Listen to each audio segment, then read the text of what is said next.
Vous avez eu une entorse, une fracture, une opération, une douleur importante ou un enraidissement d'un ou plusieurs doigts, eh bien, dans cette vidéo, je reviens sur les 5 choses qui me semblent un peu essentielles à savoir quand on est dans ce cas de figure.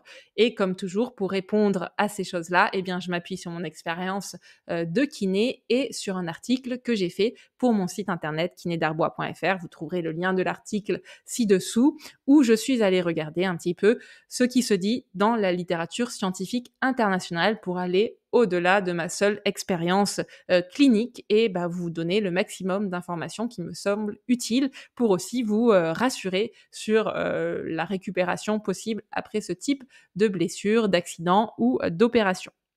Donc, 1 chose pour savoir un petit peu qu'est-ce que vous pouvez faire dans cette phase donc de récupération après, une blessure ou une opération, c'est d'identifier, ce que vous n'avez le droit de faire et ce que vous n'avez pas le droit de faire. En fait, en règle générale, vous avez normalement consulté un professionnel de santé ou plusieurs pour le problème que vous avez rencontré au niveau du doigt et celui-ci ou celle-ci a dû vous faire parvenir soit oralement, soit par écrit des consignes à suivre, en tout cas à prendre en compte pour derrière votre rééducation.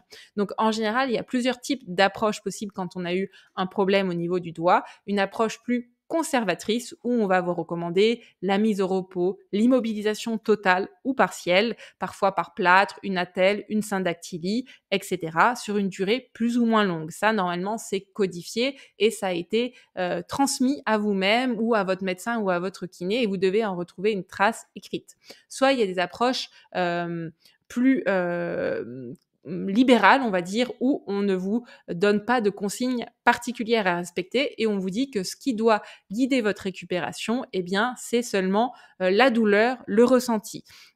Donc ça va dépendre beaucoup à la fois de la pathologie que vous avez eue, du problème que vous avez rencontré, du stade où vous en êtes. Souvent, par exemple, tout de suite après une fracture, vous allez avoir une phase un peu d'immobilisation pour favoriser la consolidation, mais qui va durer peu de temps. Et puis, au bout d'un certain temps, vous allez pouvoir reprendre vos activités. Et puis, ça va dépendre aussi du type de traitement que vous avez eu, s'il est chirurgical ou donc conservateur, sans opération, et du type d'équipe sur lesquelles vous tombez. Donc, soit vous êtes dans un cas de figure où vous avez des consignes très très précises. On a parfois des protocoles de chirurgiens avec de J0 à J3 faites ci, de J3 à J7 faites ci, tout détaillé comme ça. Ou à l'inverse, on n'a pas d'informations particulières. Donc, si vous êtes dans le cas de figure où vous avez beaucoup d'informations, eh bien, vous pouvez donc en prendre connaissance. Et s'il y a des choses qui vous paraissent un peu trop rigides ou que vous n'arrivez pas à comprendre, eh bien là, votre kiné est un très bon interlocuteur pour arriver à vous aider à appliquer dans votre cas ces consignes ou éventuellement revoir certaines de ces consignes si elles vous semblent trop strictes ou au contraire trop laxistes, pas assez adaptées à votre état à un instant T. Parce que ce qu'il faut savoir, c'est que les consignes, elles ont été données à un moment, mais votre situation a pu évoluer depuis. Et donc, c'est bien souvent de prendre l'avis d'une tierce personne pour vous confronter à votre propre opinion personnelle. Soit vous êtes dans l'autre cas de figure où vous n'avez eu aucune consigne particulière et dans ce cas-là, il faut, entre guillemets, tout simplement faire en fonction de votre ressenti et de votre douleur parce que les professionnels de santé que vous avez consultés estiment qu'il n'y a pas de contre-indication particulière à faire tel ou tel mouvement. Et donc, on va dire que c'est le meilleur cas de figure parce que, vous allez faire juste par rapport à votre ressenti, ce que vous renvoie votre corps. Donc, j'ai détaillé les différents scénarios possibles dans l'article de manière un peu plus détaillée que ce que je fais ici à l'oral. Je vous y renvoie si vous souhaitez. Alors, deuxième point que je voulais voir avec vous, c'est soyez rassurés par le fait que la douleur n'est pas forcément le signe d'un problème. Quel que soit le scénario qui fait que vous avez aujourd'hui un problème au niveau d'un doigt qui nécessite de la rééducation, il est très fréquent d'avoir des douleurs, soit au repos sans rien faire, la nuit, la journée, soit à la mobilisation. C'est pas forcément un signe d'une complication ou que vous allez mettre plus de temps à vous remettre. La douleur, c'est un phénomène extrêmement complexe qui n'est pas lié uniquement à un problème, on va dire, structurel, mais à plein de mécanismes neurologiques, psychologiques qui se mettent en place et la douleur isolée n'est pas un signe de complications ou qu'il faut par exemple plus rien faire avec votre doigt. Notamment parce que même s'il y a une blessure, eh bien il y a des phénomènes inflammatoires qui se mettent en place pour réparer les tissus lésés et ces phénomènes peuvent par exemple accumuler des liquides au niveau du doigt, le faire gonfler, provoquer de la douleur par compression des tissus, mais en soi la douleur c'est plutôt un signe dans ce cas-là eh bien de bonne récupération ou en tout cas de mise en place de processus de guérison et de récupération par votre corps et pas un signe d'alarme en soi. Et puis notre système nerveux, il va jouer très différemment selon les personnes sur le ressenti de la douleur.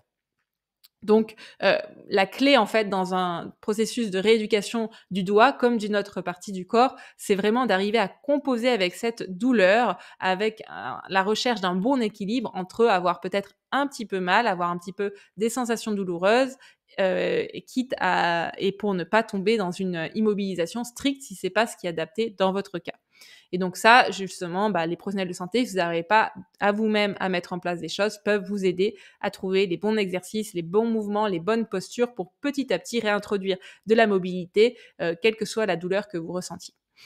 Troisièmement, c'est d'identifier les gênes les plus importantes que vous avez au niveau du doigt. Parce que, en général, si vous avez besoin de rééducation du doigt, c'est parce que vous rencontrez des problèmes au niveau du doigt. Soit des douleurs trop importantes, soit un manque de souplesse, souvent en flexion ou en extension, éventuellement sur les côtés, ce qu'on appelle l'abduction et l'adduction, soit une perte de force qui fait que vous n'arrivez plus suffisamment à porter des objets, à faire certaines activités manuelles, soit une perte, on va dire, de dextérité, soit, et c'est souvent le cas, un petit peu tout en même temps ou simplement une appréhension à utiliser votre doigt. Donc ça, c'est vraiment important que vous arriviez à identifier votre gêne pour travailler spécifiquement dessus. Parce que, par exemple, quelqu'un qui est très enraidi en flexion, qui a du mal à plier le doigt, va devoir travailler spécifiquement ça, alors qu'il y a certaines personnes qui peuvent avoir du mal à utiliser leurs mains dans la vie quotidienne, mais pas forcément avoir une perte de mobilité. Donc, vous voyez, c'est très important de repérer qu'est-ce qui vous cause problème à vous pour travailler spécifiquement dessus. Encore une fois, si vous n'arrivez pas à le faire seul, ce sont les kinés ou éventuellement aussi les ergothérapeutes, mais c'est pas pris en charge par la sécurité sociale, qui vont pouvoir vous aider à identifier les activités les plus embêtantes et comment arriver à les réintroduire petit à petit. Donc, je vous ai mis dans l'article aussi certaines questions que vous pouvez vous poser pour arriver à identifier justement ce qui vous gêne le plus. Ensuite, quatrième point, c'est réfléchir à une fréquence et à une durée raisonnable d'exercice quotidien. Parce que donc si vous rencontrez un problème au niveau du doigt, il va sûrement falloir mettre en place des choses pour arriver petit à petit à retrouver de la mobilité. Alors ça peut être soit effectivement des exercices, on va dire, analytiques, où chaque jour ou plusieurs fois par jour, vous prenez un temps, quelques minutes, 30 secondes, 5 minutes, 10 minutes, plus, pour faire des exercices spécifiques, par exemple, pour retrouver de la mobilité en flexion du doigt. Mais ça peut être aussi arriver à réintroduire des activités physiques, notamment manuelles, par exemple tisser, tricoter, écrire, porter des choses qui sollicitent votre main et votre doigt sans forcément faire des exercices analytiques très précis. Ça, c'est vraiment une préférence personnelle. Moi, je sais que j'avais tendance plutôt à recommander à mes patients de faire des exercices globaux, d'utiliser leurs mains au quotidien, mais ça va bien sûr dépendre beaucoup du problème que vous rencontrez, notamment si vous avez un problème de raideur. Là, en général, il va vraiment falloir passer par des exercices analytiques avec ou sans matériel. Et donc, ce qui est intéressant, c'est vraiment de réfléchir à une durée d'exercice et une fréquence tous les jours ou toutes les semaines qui semble raisonnable, parce qu'au début, on va être très motivé, mais l'idée, c'est de quand même faire des choses répétées dans le temps, parce qu'après une blessure au doigt, on met souvent quelques semaines à minima pour récupérer, et il faut faire ça de manière progressive et étalée dans le temps. Donc pareil, ça c'est quelque chose dont vous pouvez bien sûr discuter avec votre kiné pour avoir des conseils personnalisés. Et cinquièmement, je vous propose dans l'article quelques exercices spécifiques pour le doigt dans lesquels vous pouvez piocher. Et bien évidemment, ça va dépendre du problème que vous rencontrez. Est-ce que c'est une perte de mobilité, perte de force, quel doigt, dans quelles amplitudes, etc. C'est pour ça que un kiné peut vous donner des exercices vraiment adaptés à votre cas, à l'instant où vous en êtes. Donc là, je vous ai mis en photo quelques exercices que vous pouvez faire avec des contre-appuis pour mobiliser, par exemple, l'extrémité distale de votre index, ici, en faisant des contre-appuis avec votre autre main. Vous avez ici des photos pour serrer au maximum les doigts, écarter les doigts les uns par rapport aux autres, porter une bouteille d'eau, froisser un chiffon ou un sopalin dans sa main très fort. Ici pour essayer de plier cette articulation des doigts, la métacarpophalangienne qui s'enraidit facilement après une blessure au doigt.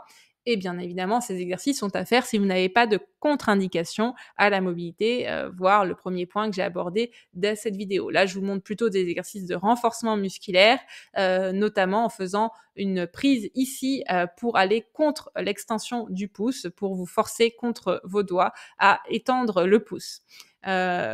Donc ces exercices, notamment ceux où on met une contrainte comme ça, ils mettent des contraintes sur l'articulation et ils nécessitent d'être à une phase de récupération où vous avez le droit de faire ce type d'exercice-là. En cas de doute, demandez à votre kiné. Là, vous avez des exercices où on essaie d'aller chercher loin avec son pouce dans la main, là où on mobilise sur le côté son doigt avec l'autre main. Voilà pour ce que je voulais vous dire sur justement les suites d'une fracture ou d'un autre problème au niveau du doigt. Je vous renvoie à l'article pour plus de détails. Si vous avez des remarques, des questions, n'hésitez pas à le faire en commentaire. À bientôt et bonne récupération à vous.